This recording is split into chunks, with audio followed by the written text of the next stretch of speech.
Hello friends, मैं आपका welcome करती हूँ अपने यूट्यूब चैनल वृद्धि पर। ये मेरी नेक्स्ट वीडियो है जाति व्यवस्था को चुनौती। इससे पहले 23 वीडियोस मैं ऑलरेडी अपडेटेड अपलोड कर चुकी हूँ। आप मेरे यूट्यूब चैनल पर जाकर उन वीडियोस को देख सकते हैं। अगर आपको मेरी ये वीडियोस अच्छी लगती हों तो प्लीज़ आप इसे लाइक, शेयर और सब्सक्राइब ज़रूर करें, ताकि मेरा वीडियो को बनाने से रिलेटेड मेरा उत्साह बढ़ता रहे। आज हम देखेंगे जाति व्यवस्था के बारे में। जाति व्यवस्था आज से नहीं बल्कि वैदिक समय से है, और इसकी स्पेसिफिकेशन मतलब इसमें विशिष्टताएं कब आने लगी? उत्तर वैदिक काल में। वैदिक काल में वर्ण व्यवस्था थी, लेकिन वर्ण व्यवस्था जन्म के आधार पर नहीं थी, लेकिन जन्म को आधार माना गया उत्तर वैदिक काल में। उत्तर वैदिक काल में हम ये देखते हैं कि जन्म को आधार मान लिया गया, यानी अगर किसी के पिता का जो वर्ण है वही वर्ण उसके बेटे का, उसके आगे के आने वाले वंशजों का भी होगा। तो इस आधार पर जातियाँ, इस आधार पर वर्ण बने, और वर्ण आगे चलकर जाति, उपजाति में विकसित होने लगे।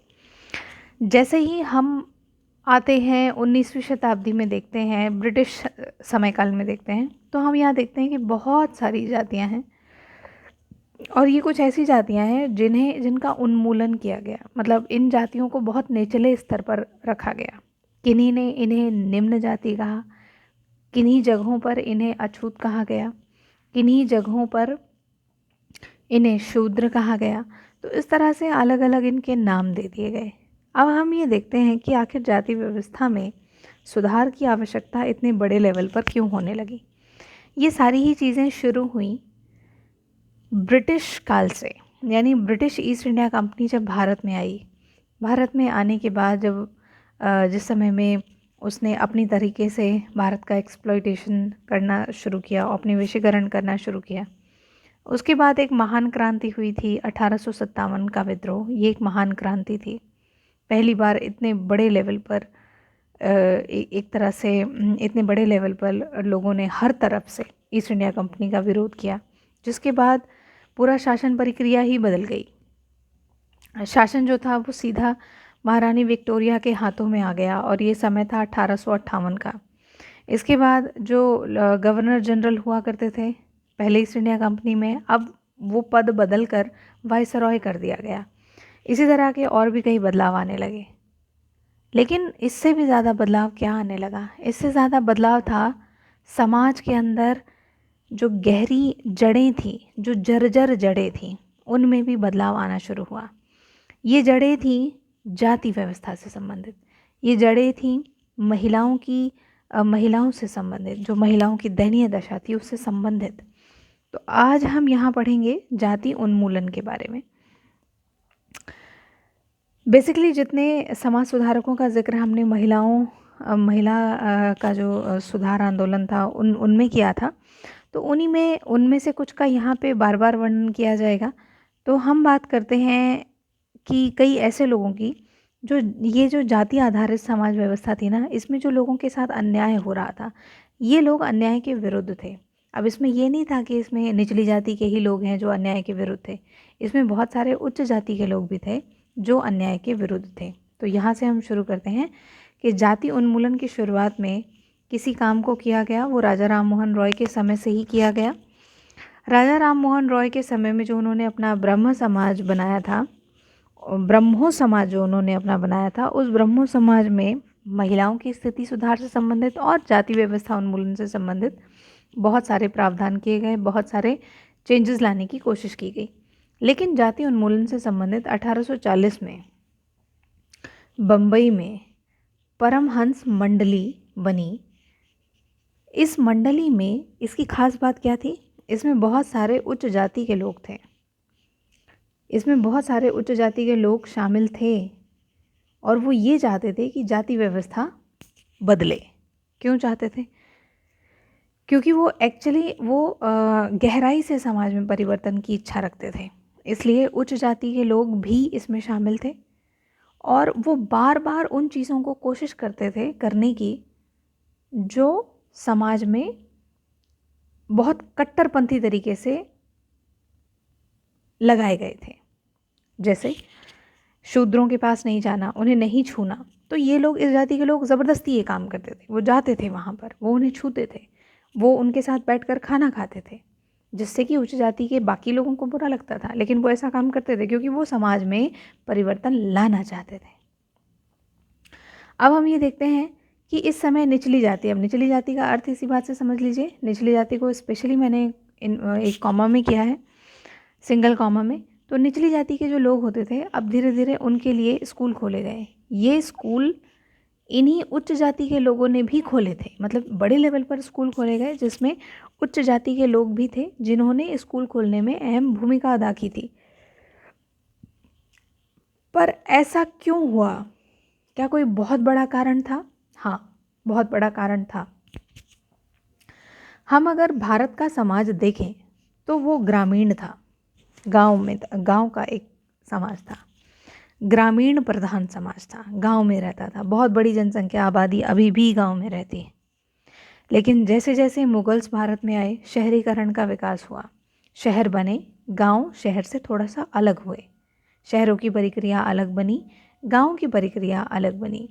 इससे पहले भी हम और भी चीज़ें देखते हैं, लेकिन शहर इतने बड़े लेवल पर नहीं आए थे जितने बड़े लेवल पर हम देखते हैं कि तुर्कियों के आने से, मुग़लों के आने से शहर एक तरह से इस्टेब्लिश हुए। लेकिन फिर भी ये इतने बड़े लेवल पर नहीं थे जितने बड़े लेवल पर अंग्रेज़ों के आने पर हुए।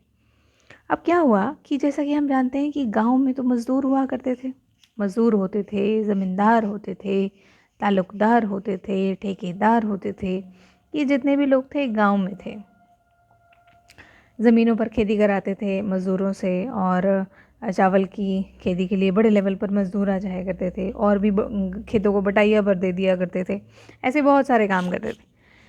लेकिन जब शहर बने तो बहुत बड़े बदलाव आए। कैसे बदलाव आए? शहरों में नगर पालिकाएँ बनी। नगर पालिका मतलब वही, शहरों को स्वच्छ रखना है, साफ़ रखना है, तो नगर पालिका बनेंगी। सड़कें बननी है, मज़दूरों की ज़रूरत पड़ेगी। जंगल काटने हैं, मज़दूरों की ज़रूरत पड़ेगी। और साथ ही साथ ट्रेन की पटरियाँ यानी स्लीपर्स लगानी है तो भी मज़दूरों की ज़रूरत पड़ेगी। गड्ढे को साफ़ करना है, सीवेज को साफ़ करना है, और सड़कों को साफ़ करना है, और इमारतें बनाने के लिए मज़दूर की ज़रूरत है, और कोयला कारखानों में मज़दूरों की ज़रूरत है, और साथ ही साथ ऐसे बहुत सारे लोग थे, जैसे रिक्शा खींचने वाले, इनकी ज़रूरत है, पालकी ढोने वालों की ज़रूरत है, इमारतें बननी हैं उनके लिए मज़दूरों की ज़रूरत है, सामान ढोना भी, ट्रेन है, ट्रेन से बहुत सारे लोग आएंगे तो कुली चाहिए, सामान ढोने के लिए मज़दूरों की ज़रूरत है। तो अब क्या हुआ, बड़े लेवल पर भर्तियां होने लगीं, और इन भर्तियों में, इन नौकरियों में कौन से लोग जाने लगे? यही निम्न वर्गीय लोग, मज़दूर वर्ग, जिनको अक्सर टैग दिया जाता है निम्न वर्ग का। तो मज़दूर लोग इन नौकरियों में जाने लगे।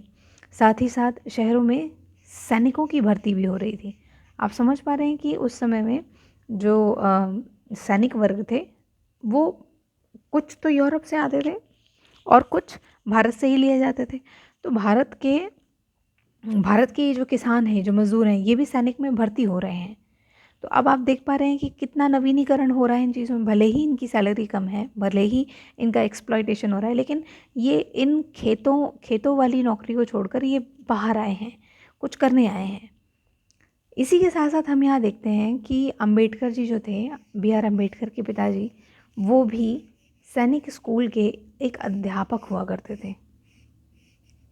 मतलब यहाँ पर हम देखते हैं जो मिशनरीज वगैरह होते थे ना, वो जाति धर्म को नहीं मानते थे, उनके लिए सब बराबर थे। वो तो सिर्फ यहाँ पर अपने धर्म का प्रचार करने आए थे। तो यहाँ पर B.R. अम्बेडकर के जो पिताजी थे वो स्कूल के एक अध्यापक हुआ करते थे। अब यहाँ पर इसे समझ जाइए, ये महर जाति के थे, आगे पढ़ेंगे इनके बारे में। एक इसको समझ लीजिए, एक मदिगा नाम की जाति थी, मदिगा नाम की जाति थी। ये जाति स्पेशली चमड़ा तैयार करती थी, क्योंकि ये जो शव होते थे, जानवरों की जो डेड बॉडीज़ होती थी, उन जानवरों की डेड बॉडी से, उनके शवों से खाल को खींचकर चमड़ा तैयार करते थे। तो स्पेशली जूते बनाने का काम मदिगा जाति का ही होता था। तो इस बार ध्यान रखो, ये पूछा जा सकता है क्वेश्चन।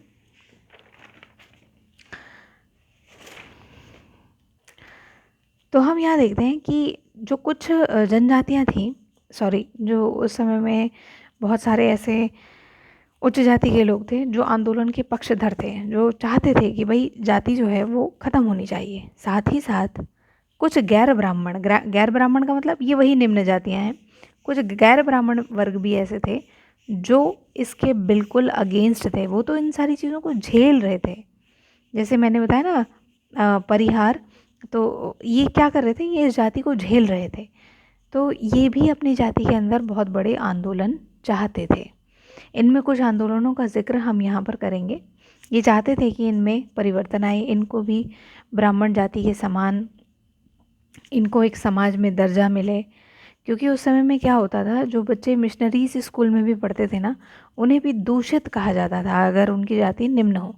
उन्हें नल से पानी नहीं पीने दिया जाता था, क्योंकि उस नल से उच्च जाति के लोग पानी पीते थे। तो उन्हें क्लास में नहीं बैठने दिया जाता था, उन्हें अक्सर क्लास से बाहर बिठाया जाता था, क्योंकि क्लास में उच्च जाति के बच्चे बैठे होते थे। तो अब आप समझ पा रहे हैं कितना बड़ा भेदभाव था इन सब चीज़ों में। तो ऐसी चीज़ों को लेकर कुछ आंदोलन हुए। इनमें एक आंदोलन था जिनका नाम था सतनामी आंदोलन।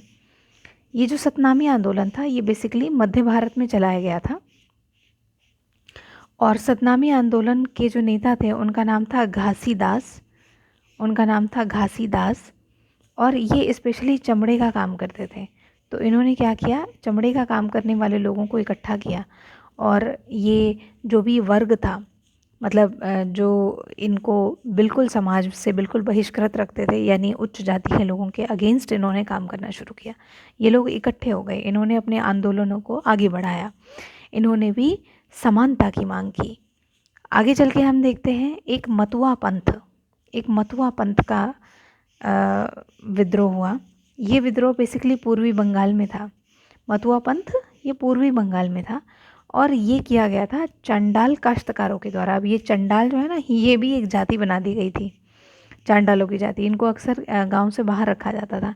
जब भी ये गांव के बाज़ारों में कुछ खरीदने के लिए आते थे, तो इनको पहले से दूर से मटका बजाना पड़ता था, और अपने पीछे झाड़ू को बांधना पड़ता था, ताकि जिनके जितने कदम में चल रहे हैं वो झाड़ू से साफ़ होते जाएं, और मटके से दूर दूर तक पता लग जाए। और मटके से इसलिए क्योंकि अगर ये थूक रहे हैं तो वो मटके में ही थूकेंगे। तो कितनी दयनीय दशा थी। तो चांडाल जो काश्तकार थे उन्होंने मतुआ पंथ से संबंधित पूर्वी बंगाल में एक विद्रोह किया, और इसके नेता थे बेसिकली, इसमें जो फेमस नेता थे उनका नाम था हरिदास जी। आगे ऐसा ही एक विद्रोह हुआ एझावा जाति का। एझावा जाति का एक विद्रोह हुआ, और ये जो एझावा जाति थी, इसके बेसिकली इसके जो नेता थे उनका नाम था श्री नारायण गुरु। इसके जो नेता थे एझावा जाति के, उनका नाम था श्री नारायण गुरु। और ये एझावा जाति तो थी, ये बेसिकली केरल में रहा करती थी। आज हम जिसे केरल मानते हैं ना, ये एझावा जाति केरल में रहती थी।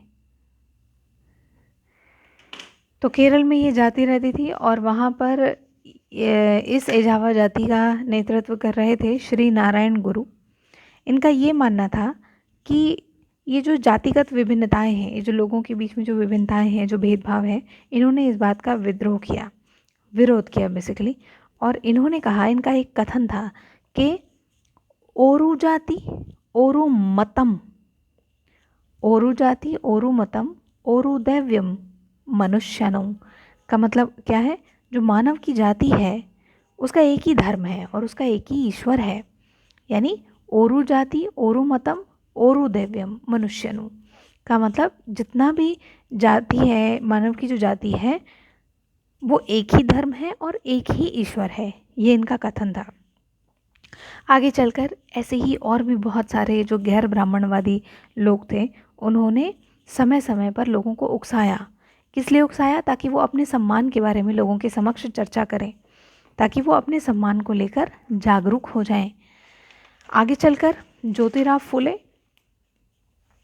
ज्योतिराव फुले इन सभी में एक मुखर नेता थे। ज्योतिराव फुले जो थे, वो जो निम्न जाति थी ना, उसके एक मुखर नेता थे। वो बड़ी बेबाकी से अपने जवाब को देते थे, बड़ी बेबाकी से वो बोलते थे। और बेसिकली ये 1827 के आसपास की बात है। ये ईसाई मिशनरी स्कूल के, मतलब ईसाई मिशनरी स्कूल में ये पढ़े लिखे थे। 1827 में इनका जन्म हुआ था, और ये ईसाई मिशनरी स्कूल में पढ़े थे। और ज्योतिराव फुले क्या कहते हैं? ज्योतिराव फुले कहते थे जो आर्य लोग हैं, आर्य लोग तो विदेशी हैं, यानी जो उत्तर में अपना अधिकार जमाए हुए हैं, आर्य लोग जो उत्तर भारत में अपना अधिकार जमाए हुए हैं, वो बेसिकली एक विदेशी लोग हैं। तो जो यहाँ के वारिस हैं वो यहाँ की मूल जनजाति ही तो हैं, जिन्हें ये आर्य लोग नीच जाति बोलते हैं। तो इसलिए उन्होंने कहा जो मूल जाति है भारतवर्ष की, जिसने भारतवर्ष की गरिमा को बनाए रखा, उसे आजकल लोग निम्न जाति के नाम से जानते हैं, जबकि जो खुद को आर्य बताते हैं, श्रेष्ठ बताते हैं, वो तो बाहरी हैं, विदेशी हैं। तो इन्होंने यहाँ पर एक बहुत बड़ी बात कही। इसके साथ साथ इन्होंने सत्य शोधक समाज की स्थापना की, एक सत्य शोधक समाज की स्थापना की, जो ये मानती थी कि भाई जाति जो है उनमें समानताएं होनी चाहिए, जाति में समानताएं होनी चाहिए। साथ ही साथ 1873 में इन्होंने एक बुक लिखी 1873 में, और ये जो बुक थी उसका नाम था गुलामगिरी। ये गुलामगिरी नामक बुक जो थी ये अंग्रेज़ों के संघर्ष से संबंधित थी। इसका मतलब क्या है भाई? अंग्रेज़ों ने एक स्वतंत्रता संग्राम छेड़ा था जातियों के विरुद्ध, अंग्रेज़ों के विरुद्ध। तो ये अमेरिकी संघर्ष से बहुत ज़्यादा प्रभावित थे और इन्होंने ये देखा कि अमेरिका में दास प्रथा को किस तरीके से ख़त्म किया गया। तो फूले जो थे वो अपनी बुक में मतलब जो अमेरिका का संघर्ष था, जिस तरीके से इन्होंने खुद को आगे बढ़ाया अमेरिकी लोगों ने, तो इस संघर्ष की बहुत सराहना की और इस तरह से वो लोगों को ये बताते भी थे कि कैसे बाकी के लोग भी गुलामगिरी से आज़ादी पा सकते हैं। साथ ही साथ जो ज्योतिराव फुले थे उन्होंने क्या कहते हैं, जाति व्यवस्था में जो महिलाओं की दुर्दशा है, जो मज़दूर हैं, मज़दूरों की जो मुसीबतें हैं, जो निम्न जाति बार बार कह कर जो जिनका अपमान किया जाता है, उसके बारे में वो अक्सर चर्चाएं करते थे। मतलब इसके ये घोर विरोधी थे। उनका ये मानना था कि ऐसा नहीं होना चाहिए, जाति सभी के समान है। आगे चलकर इसमें अहम भूमिका निभाई डॉक्टर भीमराव अंबेडकर ने। मैंने फ़ोटो भी लगा दी यहाँ पर। डॉक्टर भीमराव अंबेडकर ने इस चीज़ में एक महत्वपूर्ण भूमिका अदा की। एक्चुअली डॉक्टर भीमराव अंबेडकर एक महार परिवार से थे। महार परिवार को निम्न जाति का माना जाता था। हालांकि इनके पिताजी अध्यापक थे, मिशनरी स्कूल में पढ़ाया करते थे, लेकिन ये महार जाति के थे तो समाज में इनका इतना सम्मान नहीं था। शुरू से ही प्रतिभाशाली थे, अच्छा पढ़ना लिखना जानते थे, इसलिए उच्च शिक्षा के लिए इन्हें अमेरिकी स्कॉलरशिप मिली तो अमेरिका चले गए उच्च शिक्षा के लिए। वहाँ से 1919 में भारत दोबारा वापस आए।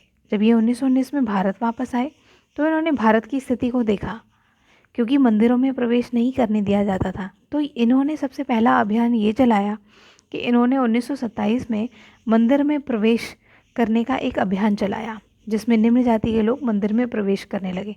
अब जैसे ही वो मंदिर में प्रवेश करने लगे तो वहाँ के जो ब्राह्मणवादी समाज था वो बहुत गुस्सा होने लगा और उसने अपने इस क्रोध को जाहिर किया। तो भीमराव अंबेडकर ने इस अभियान को 1927 से लेकर 1935 के बीच में 3 बार चलाया। मतलब 3 बार उन्होंने इस अभियान को चलाया, कोशिश की कि वो मंदिरों में अंदर जाएं, क्योंकि भगवान तो सभी के लिए हैं, लेकिन जो आडंबरवादी लोग थे वो ऐसा करने को रोकते थे। तो इनका तर्क ये था कि अब इस समय में एक और तर्क उत्पन्न होता है। ऐसा नहीं था कि इनका ये तर्क है, एक तर्क यहाँ पर उत्पन्न होता है कि जो ब्राह्मणवादी हैं वो आक्रमणकारियों के वंशज हैं।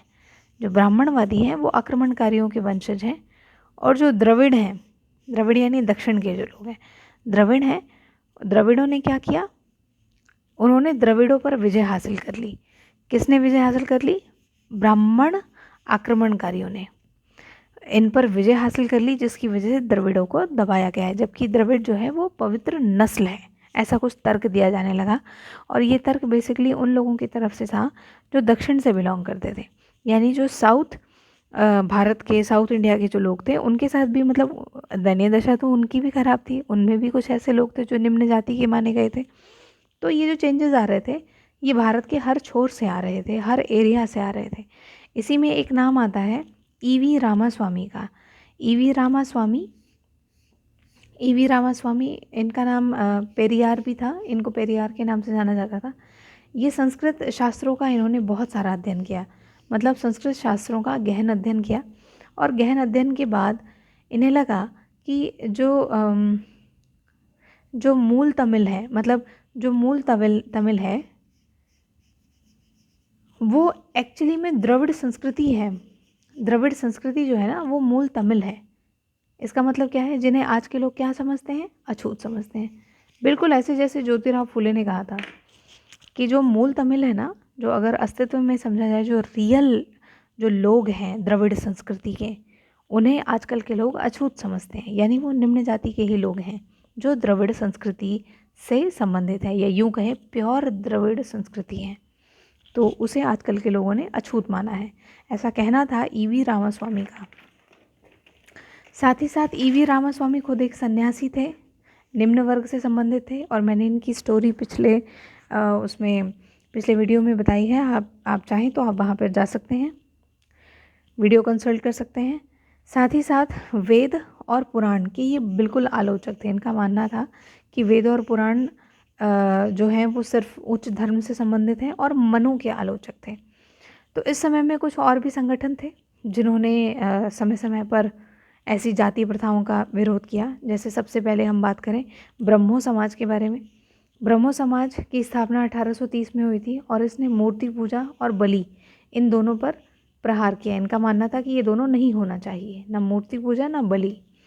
साथ ही साथ एक थे जिनका नाम था डेरोजियो।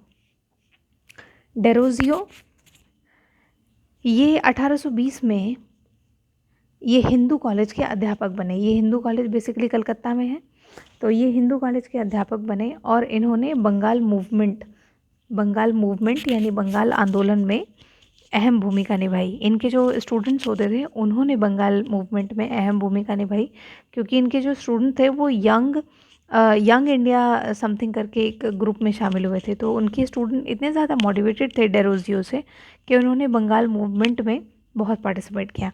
और साथ ही साथ अभिव्यक्ति की स्वतंत्रता का अभियान, ये इनका मोटिव था कि इंसान को अभिव्यक्ति यानी खुद की बात को रखने की स्वतंत्रता होनी चाहिए, अभिव्यक्ति की स्वतंत्रता होनी चाहिए। अभी अभी ये सारी चीज़ें न्यूज़ में आ भी रही हैं।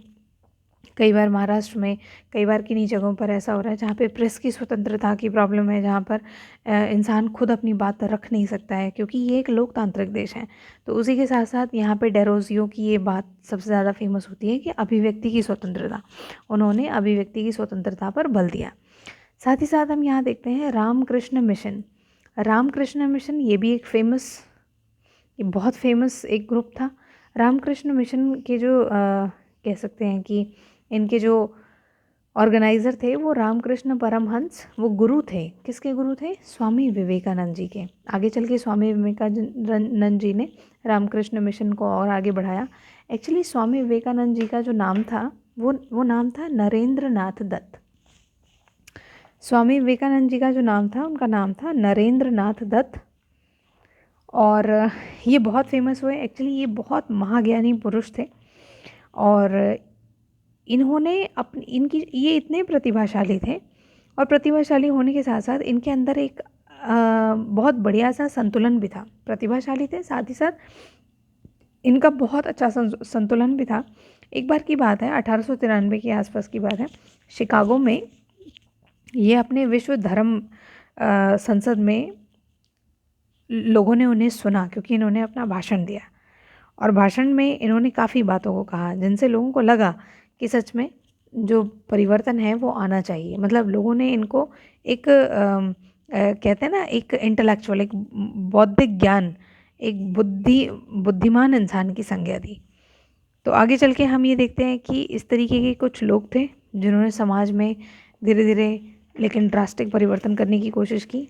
इनमें कुछ और भी हैं, जैसे कि प्रार्थना समाज जो था उसकी स्थापना बेसिकली 1867 में हुई थी और ये बम्बई में हुई थी इसकी स्थापना, प्रार्थना समाज की स्थापना।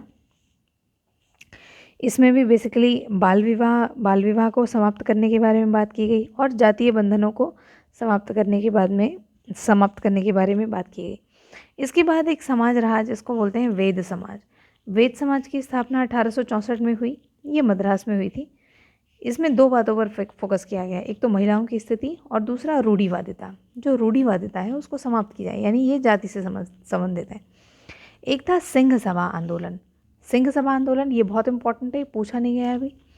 1873 में अमृतसर में इस सभा का गठन किया गया। ये सिखों की सुधारवादी सभा थी कि जैसे सिखों में भी अंधविश्वास, जातीय धर्म भेदभाव बढ़ रहे थे, तो इस तरह से बहुत सारे सिख जो थे वो दूसरों को गैर सिख समझते थे। तो इस तरह से सिंह सभा आंदोलन की भी स्थापना हुई। आगे चलकर इससे रिलेटेड एक और भी सभा थी जो 1879 में बनी, वो लाहौर में बनी। ये पहली वाली जो थी वो अमृतसर में बनी। और इसी तरह से अमृतसर में खालसा कॉलेज की भी स्थापना हुई थी जो 1892 में हुई थी। 1892 में एक खालसा कॉलेज की स्थापना हुई थी। ठीक है। और सिंह सभा जो थे वो आधुनिक ज्ञान को ज़्यादा फोकस करते थे कि इंसान जो है वो आधुनिक ज्ञान से उसको चलना चाहिए, मतलब उसको कहीं ना कहीं अपने ज्ञान को थोड़ा आधुनिक बनाना चाहिए। आगे हम देखते हैं अलीगढ़ आंदोलन। मुसलमानों में भी बहुत ज़्यादा तेज़ी से आंदोलन हो रहे थे और इसी समय में अलीगढ़ आंदोलन की शुरुआत हुई। ये तकरीबन 1875 के आसपास। और इसके जो नेता थे वो कहे जाएँ तो सर सैयद अहमद खां थे। और इन्होंने एक कॉलेज की भी स्थापना की जो कहलाया मोहम्मद एंग्लो ओरिएंटल कॉलेज। इसकी स्थापना की जहाँ पर बहुत सारे विषयों के साथ साथ जो विज्ञान विषय है, साइंस, उसकी भी शिक्षा दी जाती थी। और साथ ही साथ बहुत सारे जो शैक्षणिक सुधार हैं उनसे संबंधित शिक्षा दी जाती थी। मतलब हर कोई अपने धर्म में चेंजेस लाने की कोशिश कर रहा था, वो रूढ़िवादिताओं को अलग करने की कोशिश कर रहा था ताकि धीरे धीरे समाज में समय के अनुरूप परिवर्तन आए। तो यहाँ पर हम देखते हैं, यहाँ पर मेरा ये वीडियो ख़त्म होता है। अगर आपको मेरा वीडियो अच्छा लगता है तो प्लीज़ आप इसे लाइक, शेयर और सब्सक्राइब ज़रूर करें। इससे मेरा मोटिवेशन बढ़ता है भाई। और इसके क्वेश्चंस आंसर, मतलब हम चैप्टर वाइज क्वेश्चन आंसर्स करेंगे और जल्दी ही करेंगे, टाइम से पहले ही करेंगे ताकि आपका रिवीजन अच्छे से हो जाए। आप पहले ये सारे चैप्टर्स जो हैं आप इन्हें देख लें, क्योंकि चैप्टर्स को देखने के बाद आपको क्वेश्चंस को करना बहुत आसान हो जाएगा, क्योंकि ये बहुत अच्छे से कंसाइज किए हुए चैप्टर्स हैं। इनमें एक्स्ट्रा चीज़ें हमने नहीं इन्वॉल्व की हैं, क्योंकि एक्स्ट्रा स्टडीज़ के लिए हैं। ये सीटेट के लिए है, तो सीटेट के लिए जो अप्रोप्रिएट है, जो सिलेबस है, सिलेबस से बाहर कुछ भी नहीं है और इससे बाहर क्वेश्चन आएंगे भी नहीं। तो आपको अगर ये वीडियो अच्छा लगता है तो प्लीज़ प्लीज़ प्लीज़ आप इसे लाइक, शेयर और सब्सक्राइब ज़रूर करें। मेरा बस आपसे यही एक निवेदन है कि आप इसे लाइक, शेयर और सब्सक्राइब ज़रूर करें। आप अपने व्यूज़ दें। अगर आपको कोई सुझाव देना है तो वो कमेंट बॉक्स में ज़रूर लिखें। धन्यवाद।